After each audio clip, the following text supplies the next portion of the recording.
نحمدہ و نصلی علی رسولہ الکریم اما بعد فقد قال اللہ تعالی فی الکلام المجید والفرقان الحمید فاعوذ باللہ من الشیطان الرجیم بسم اللہ الرحمن الرحیم والعصر ان الانسان لفی خسر الا الذین آمنوا وعملوا الصالحات وتواصوا بالحق وتواصوا بالصبر۔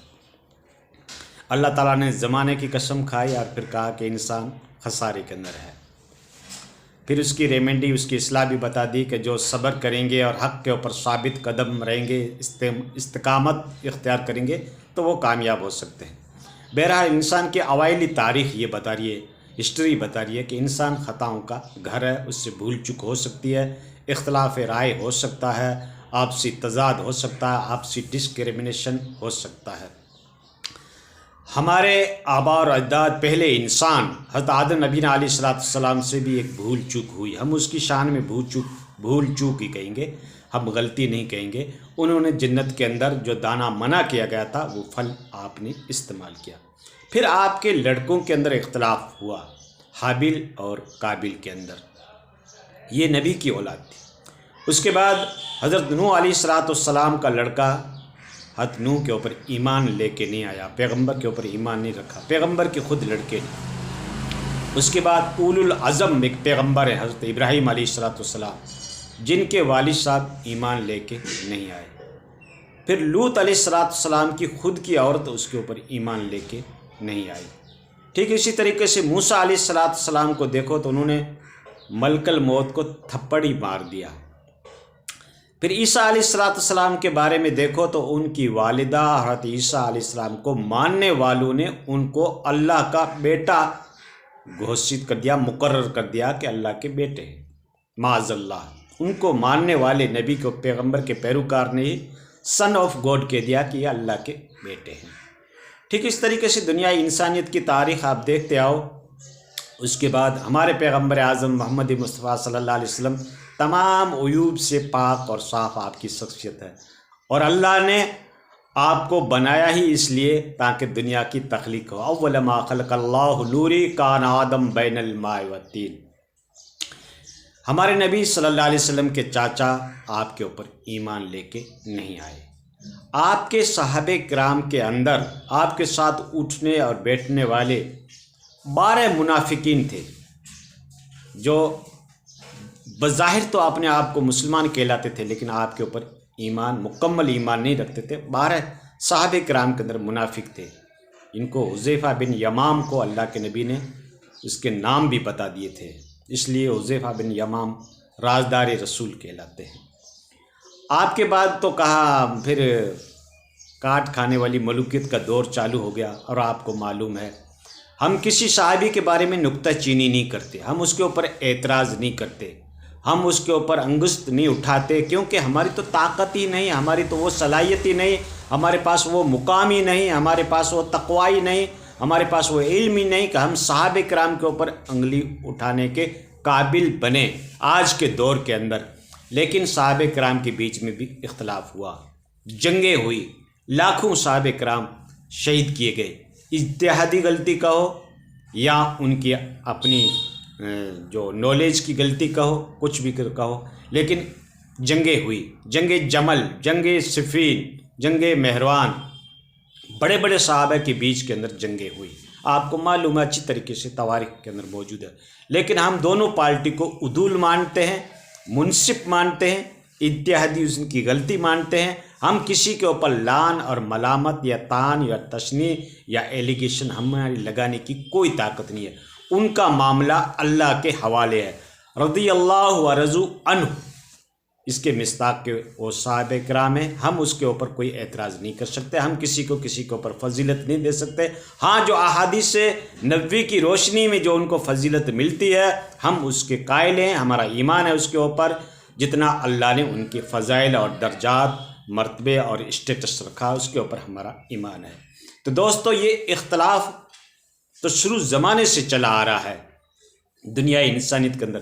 اس کے بعد تو پھر کئی ایک اماموں میں اختلاف ہوا، کئی ایک محدثین کے بیچ میں اختلاف ہے، کئی ایک مفسرین کے بیچ میں اختلاف ہے، کئی ایک مجتہدین کے بیچ میں اختلاف ہے، کئی فقہی امام کہلائے، کئی احادیث کے امام کہلائے، جیسے امام بخاری یہ رئیس المحدثین ہیں، تمام محدثین پہ آپ کا مقام ہے، آپ کا مقام فائز ہے۔ اس طریقے سے امام الفقہ جو سب سے بڑے امام اعظم ابو حنیفہ رحمۃ اللہ علیہ ہیں، تو یہ فقہی دنیا کے اندر سینسیبل حدیث کا جو ہے، حدیث کے افہام اور تفہیم اور مفہوم کو انہوں نے جو سمجھا، اس طریقے سے اللہ نے اس کو دو ودان اور معرفت اور انوار الہی جو اس کو عطا کیے تھے، جس کی روشنی کے اندر اس کو ایسی صلاحیت، اس کے اندر ایسی کمپٹیشن تھی کہ حدیث کے مفہوم کے اندر وہ استنباط مسائل کو کر لیتے تھے، اس کو فقیہ امام کہا جاتا ہے۔ تمام اماموں کے اوپر اس کا بڑا مرتبہ ہے۔ تو کئی ایک امام ہوئے، کئی ایک محدثین ہوئے، کئی ایک مفسرین ہوئے، اور پھر اس کے اندر بھی اختلاف رہا، مسائل کو لے کر، اجتہاد کو لے کر، اپنے آراء کو لے کر، اپنے ایٹیچیوڈ اور اپنے پرسیپشن کو لے کر، ان اماموں کے بیچ میں بھی بہت بڑا اختلاف رہا۔ اس کے بعد جو سلف کا دور تھا، اس کے بعد جو خلف کا دور ہے، اس کے اندر بھی خوب اختلافات رہے۔ ایک ہی مذہب کے اندر، ایک ہی کلمہ پڑھنے والے، ایک ہی قرآن کو ماننے والے، ایک ہی خدا کی ذات کو ماننے والے، ایک ہی قبلے کو ماننے والے لوگوں کے اندر ہمارے سلف میں بھی اختلاف رہا، ہمارے خلف میں بھی اختلاف رہا، تابعین، تبع تابعین کے اندر اختلاف رہا، محدثین میں اختلاف رہا، اماموں میں اختلاف رہا، اور یہ اختلاف رہتی دنیا تک رہے گا۔ کئی اس میں افسوٹ بنے، کئی ایک گروپ بنے، کئی ایک جماعتیں بنی، کئی ایک مسلک بنے، کئی ایک عقائد بنے، اور ہر عقیدے والا اپنے عقیدے کو ثابت کرنے کے لیے ضعیف ہو یا قوی احادیث ہو، اس کا سہارا لیتا رہا، ایک دوسرے کے اقوال کا، اپنے سلف کے اقوال کا، ان کے فعل کا، ان کے آثار کا، ان احادیث کا حوالہ لیتا رہا، اور اپنے مسلک کو ثابت کرنے میں لگا رہا، چاہے وہ امام ہو، چاہے وہ محدثین ہو، اور چاہے اس کے بعد والے دور مجتہدین کا دور ہو، اس کے اندر بھی یہ اختلاف رہے گا۔